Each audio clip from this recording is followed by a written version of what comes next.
Audio Jungle. नमस्कार दोस्तों, आज की क्लास में आप सबका स्वागत है। और आज हम विटामिन की एक स्पेशल क्लास लेकर आए हैं। इसमें हम संपूर्ण विटामिन के बारे में पढ़ने वाले हैं, देखने वाले हैं। और दोस्तों, चैनल पर आप पहली बार देख रहे हो तो चैनल को सब्सक्राइब कर दो, क्योंकि मैं इसी प्रकार का कंटेंट आप सबके लिए लेकर आता रहता हूं। तो चलिए बिना देरी करते हुए आज के सेशन को शुरू करते हैं।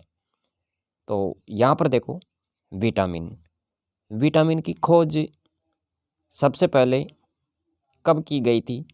तो आपको समय याद रखना है 1911। कहीं पर 1912 भी आपको देखने को मिलेगा।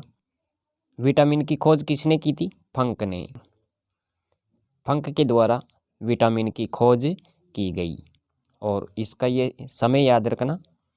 अब यहाँ पर देखते हैं कि विटामिन का क्या कार्य होता है, विटामिन का हमारे शरीर में क्या रोल है। तो यही हम यहाँ पर देखने वाले हैं। तो देखो, यहाँ पर विटामिन का योगदान इसमें क्या दिया गया है। शरीर की उपापचय क्रियाओं में उपयोगी है। विटामिन क्या कार्य करती है? शरीर की उपापचय क्रियाओं में उपयोगी है और शरीर की रोगों से रक्षा करना, इनका ये मुख्य कार्य है। तो ये आपको याद रखना है। दोस्तों, बता दें कि विटामिन हमारे शरीर में लगभग 13 विटामिन की आवश्यकता होती है। तो ये भी आपको ध्यान रखना है। और यहाँ पर विटामिन देखो, vitamin A, vitamin B complex. इसको कॉम्प्लेक्स क्यों बोला जाता है? क्योंकि इसका एक स्पेशल फैमिली होता है। Vitamin C, vitamin D, vitamin E और विटामिन के। विटामिन बी कॉम्प्लेक्स अर्थात इनका एक परिवार है। तो यहाँ पर देखो, B1, B2, B3, B5, B6, B7, B9, B12 आदि। तो इस प्रकार इसे बोलते हैं बी कॉम्प्लेक्स, क्योंकि इनका एक परिवार होता है। विटामिन के दो प्रकार होते हैं। विटामिन के कितने प्रकार होते हैं? दो प्रकार। किस आधार पर? घुलनशीलता के आधार पर। तो हमें यह भी याद रहना चाहिए, घुलनशीलता के आधार पर विटामिन कितने प्रकार की होती है? दो प्रकार की। कौन कौन सी है? तो देखो, पानी में घुलनशील विटामिन बी और सी, ये याद रखना है। पानी में कौन कौन सी विटामिन घुल सकती है, घुलनशील होती है? विटामिन बी और सी। इनको प्रतिदिन भोजन के रूप में लेते हैं। इनको हम प्रतिदिन भोजन के रूप में लेते हैं, मूत्र के रूप में शरीर से बाहर निकाल देते हैं। ये विटामिन मूत्र के रूप में शरीर से बाहर निकल जाते हैं। ये विटामिन शरीर में ज़्यादा देर तक नहीं रहते। तो पानी में घुलनशील विटामिनों के बारे में आपको ये फैक्ट याद रखना है। अब बात करते हैं वसा में घुलनशील ए, डी, ई, के। ये विटामिन है वसा में घुलनशील और ये वसीय ऊतकों में संचित हो जाते हैं। ये हमारे शरीर में बहुत दिनों तक रह सकते हैं। तो इनके बारे में ये याद रखना है। घुलनशीलता के आधार पर विटामिन दो प्रकार के, पानी में घुलनशील विटामिन और वसा में घुलनशील विटामिन। दोस्तों, अब हम यहाँ पर सभी विटामिन विस्तृत रूप में पढ़ने वाले हैं। तो यह भी हमें देखना है। तो देखो, कौन कौन सी विटामिन है। सबसे पहले विटामिन ए की बात कर लेते हैं। विटामिन ए हमारे पास है और इसके बारे में देखते हैं। तो विटामिन ए, इसका जो वैज्ञानिक नाम है, इनका रासायनिक नाम है, वो क्या है? रेटिनॉल।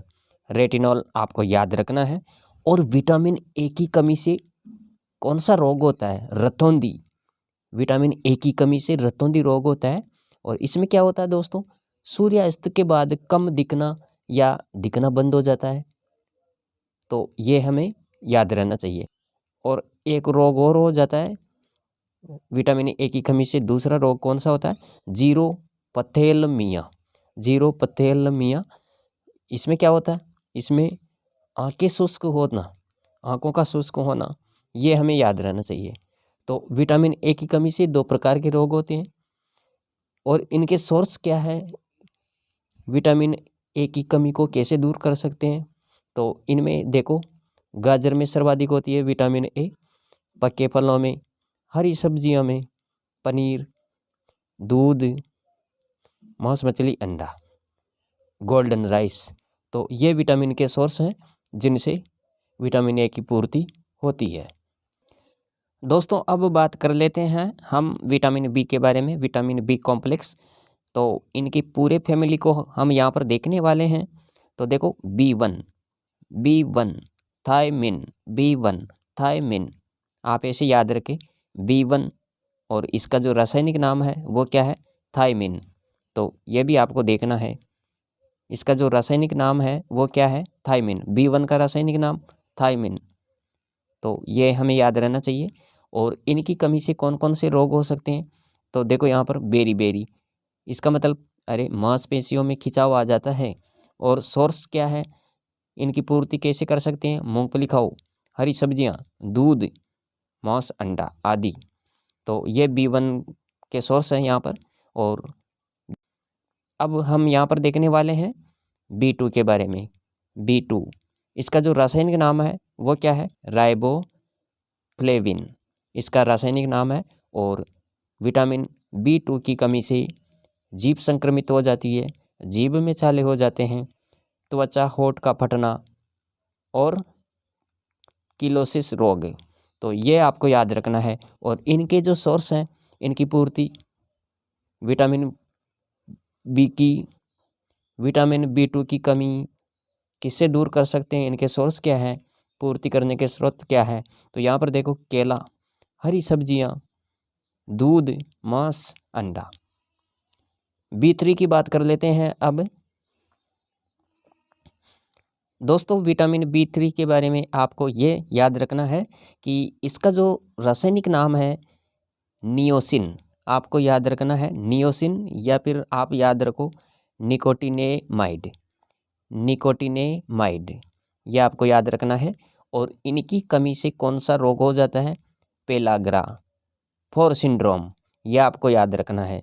यहाँ पर 4 सिंड्रोम के बारे में आप यहाँ देख सकते हैं, इनका अलग अलग अर्थ है। दस्त लग जाता है, मानसिक विकृतियाँ, मंद बुद्धि की स्थिति होना, त्वचा में सूजन, खुजली हो जाती है, लास्ट में मृत्यु भी हो सकती है। तो ये सब 4 सिंड्रोम के बारे में लिखा हुआ है। तो ये 4 प्रकार का डी है यहाँ पर, तो ये आप देख सकते हैं। विटामिन B5 की बात कर लेते हैं। विटामिन B5 क्या है? इनका जो रासायनिक नाम है वो क्या याद रखना है आपको? पेंटोथेनिक अम्ल, इसका ये रासायनिक नाम है। और B5 की कमी से बाल सफ़ेद होना, मंदबुद्धि होना। और इनकी पूर्ति कैसे कर सकते हैं? तो टमाटर, मूंगफली, दूध, मांस। B6 विटामिन हम पढ़ रहे हैं B6 के बारे में। इसका जो रासायनिक नाम है, वैज्ञानिक नाम क्या है? पायरिडोक्सिन, ये याद रखना है। और दोस्तों विटामिन B6 की कमी से एनीमिया त्वचा रोग होता है, एनीमिया त्वचा रोग हो जाता है। और इनके सोर्स क्या हैं? तो हमें याद रखना है इनकी पूर्ति अनाज, बादाम, सब्जियां, मांस आदि से कर सकते हैं। विटामिन B7 के बारे में देखो यहाँ पर। विटामिन B7 का जो रासायनिक नाम है वो क्या है दोस्तों? बायोटीन, इनका ये रासायनिक नाम याद रखें। और इसकी कमी से, B7 की कमी से शरीर लकवा में आ जाता है, शरीर में दर्द होता है, बालों का गिरना। और इनके सोर्स, इनकी पूर्ति कर सकते हैं हम दूध, सब्जियां, मांस, अंडा। और दोस्तों याद रखना यहाँ पर विटामिन B7, इसे विटामिन H के नाम से भी जाना जाता है। तो ये भी आपको देखना है। अब आगे बात कर लेते हैं हम दोस्तों विटामिन B9 के बारे में। तो यहाँ पर याद रखना है इसका जो रासायनिक नाम है वो क्या है दोस्तों? फोलिक अम्ल। कौन सा अम्ल? फोलिक अम्ल। और इसकी कमी से कौन सा रोग होता है? एनीमिया, पेचिस। और सोर्स क्या है इनके? दाल सब्जियां अंडा। तो B9 ने हमने पढ़ लिया है। और इसके बाद में B12, इसके बारे में देखो यहाँ पर, इसका जो रासायनिक नाम है वो क्या नाम है, साइनोकोबालामिन। ये आपको याद रखना है। और इसकी कमी से एनीमिया होता है, पांडु रोग होता है। और सोर्स इनकी पूर्ति कर सकते हैं आप दूध, पनीर, अंडा, मांस। दोस्तों याद रखें यहाँ पर कोबाल्ट एक खनिज लवण है। कोबाल्ट क्या है, एक खनिज लवण है जो इस विटामिन का महत्वपूर्ण घटक है। यह भी आपको याद रखना है। दोस्तों अब हम बात करेंगे विटामिन सी के बारे में। यहाँ पर हम विटामिन सी पढ़ रहे हैं। अभी हमने क्या देखा, विटामिन बी कॉम्प्लेक्स के बारे में, इनके फैमिली के बारे में हमने यहाँ पर पढ़ लिया है। और नेक्स्ट विटामिन आ गई है विटामिन सी। इसका जो रासायनिक नाम क्या है, एस्कॉर्बिक अम्ल। इसका रासायनिक नाम क्या है, एस्कॉर्बिक अम्ल। यह आपको याद रखना है। और विटामिन सी की कमी से स्कर्वी हो जाता है। कौन सा रोग होता है, स्कर्वी। स्कर्वी की पहचान क्या है, मसूड़ों में सूजन आ जाती है, मसूड़ों से खून का आना, दांत कमज़ोर हो जाते हैं, और मुंह से दुर्गंध आने लगती है। तो विटामिन सी की कमी से स्कर्वी रोग हो जाता है। और जिनकी पहचान हमने यहाँ पर पढ़ ली है। यहाँ तक समझ में आया। अब यहाँ पर देखो विटामिन सी दूध में नहीं पाई जाती। आपको ये याद रखना है, विटामिन सी दूध में नहीं पाई जाती।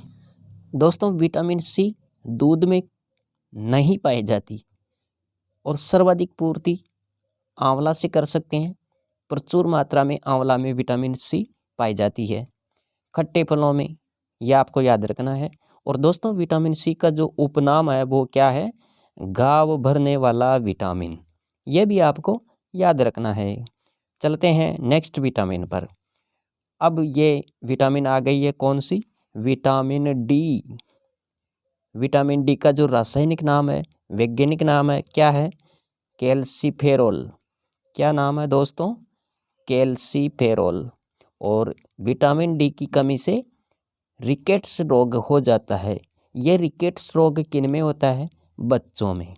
क्या हो जाता है, हड्डी कमज़ोर होती है, बच्चों की हड्डी का कमज़ोर होना रिकेट्स रोग है। ये विटामिन डी की कमी से होता है। ऑस्टियोमेलेसिया, ये रोग वयस्कों में हो जाता है। इनमें क्या होता है, हड्डियां नरम और लचीली हो जाती है। यह भी आपको ध्यान में रखना है। इसे धूप का विटामिन भी कहते हैं। इसे कौन सा विटामिन कहते हैं दोस्तों, धूप का विटामिन। हार्मोन की तरह कार्य करता है, इसलिए इसे हार्मोन विटामिन भी बोलते हैं। विटामिन डी को हार्मोन विटामिन भी बोलते हैं क्योंकि ये इसका जो कार्य है वो हार्मोन की तरह होता है। यह तेज़ी से बनने वाला विटामिन है। यह तेज़ी से बनने वाला विटामिन है। यह भी आपको याद रखना है। दोस्तों विटामिन डी की पूर्ति किन से कर सकते हैं आप, इनके सोर्स क्या है, इनके स्रोत क्या है, तो ये भी हमें देखना है। तो यहाँ पर देखो, सूर्य की धूप में शरीर विटामिन डी बनाने में क्रियाशील होता है। यह आपको याद रखना है। मछली का तेल, अंडा, मांस, ये भी विटामिन डी की पूर्ति करते हैं। इसके बाद में हमारे पास है लास्ट, ये विटामिन है कौन सा, विटामिन ई। इसके बाद में विटामिन के पढ़ेंगे, वो लास्ट होगा हमारा। तो विटामिन ई के बारे में आपको देखना है कि इनका रासायनिक नाम क्या है दोस्तों। तो याद रखना, टोकोफेरोल। अरे कौन सा फेरोल, टोकोफेरोल, ये इनका रासायनिक नाम है। और विटामिन ई की कमी से दोस्तों याद रखें, विटामिन ई की कमी से क्या होता है, विटामिन ई की कमी से क्या होता है। तो यहाँ पे याद रखना, महिलाओं में बांझपन, पुरुषों में नपुंसकता, उम्र से पहले बुढ़ापा आना, जनन क्षमता में कमी होती है। विटामिन ई की कमी से हमारा शरीर इतना प्रभावित होता है। अब यहाँ पर देखो, विटामिन ई की पूर्ति किससे हो सकती है, इनके सोर्स क्या है, इनके स्रोत क्या है। अंकुरित अनाज खाओ, सोयाबीन खाओ, दूध, अंडा। दोस्तों याद रखिए यहाँ पर विटामिन ई को सौंदर्य विटामिन भी बोलते हैं। कौन सा विटामिन बोलते हैं? सौंदर्य विटामिन। और यह विटामिन झुर्रियों से रक्षा करता है और त्वचा पर चमक पैदा करता है। तो यह भी आपको याद रखना है। अब लास्ट विटामिन देखने वाले हैं, विटामिन के। विटामिन के की क्या आवश्यकता होती है हमारे शरीर में, क्यों आवश्यकता होती है? तो इनका रासायनिक नाम है, क्या नाम है दोस्तों? याद रखिए यहाँ पर विटामिन के का रासायनिक नाम फिलोक्विनोन। यह आपको याद रखना है। विटामिन के का रासायनिक नाम फिलोक्विनोन, यह आपको यहाँ पर देखना है। और विटामिन के की कमी से क्या होता है? रक्त का थक्का नहीं बनता। क्या नहीं बनता? रक्त का थक्का बनना बंद विटामिन के की कमी से होता है दोस्तों ये। तो इनकी पूर्ति, इनके सोर्स क्या है, ये हमें देखना है यहाँ पर। तो विटामिन के की पूर्ति किन से कर सकते हैं आप? टमाटर खाओ, हरी सब्जियाँ खाओ। और ये विटामिन आंतों में भी उत्पन्न होती है दोस्तों, तो ये भी आपको याद रखना है। वह कौन सा विटामिन है जो आंतों में उत्पन्न होता है? याद रखना है विटामिन के। और इनका रासायनिक नाम क्या है? फिलोक्विनोन। तो दोस्तों ये थी आज की क्लास, जिसमें हमने विटामिन के बारे में विस्तार से चर्चा की। आशा करते हैं आज का ये सेशन आपको बहुत ही पसंद आया होगा। चैनल पर पहली बार देख रहे हो तो चैनल को सब्सक्राइब ज़रूर करें, क्योंकि मैं इसी प्रकार का कंटेंट आप सबके लिए लेकर आता रहता हूं। तो दोस्तों आज के लिए इतना ही, मिलेंगे नेक्स्ट वीडियो में। तब तक जय हिंद, वंदे मातरम। Thanks for watching.